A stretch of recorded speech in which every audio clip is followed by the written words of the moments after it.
في ناس كتير على الرغم من انهم متأكدين وواثقين من تجاوزهم في حقك وغلطهم فيك، الا انهم مستحيل يجوا يعتذروا لك، مش لانك ما تستاهلش الاعتذار، ولكن لان هم مش قد المواجهة.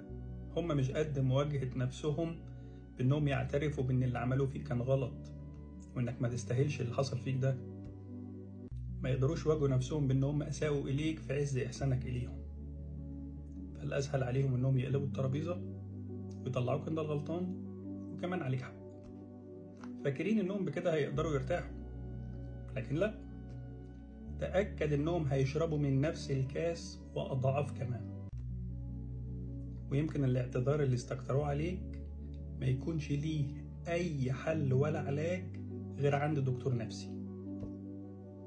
المواجهة بتحتاج نضج ووعي، ومش كل الناس تقدر عليها.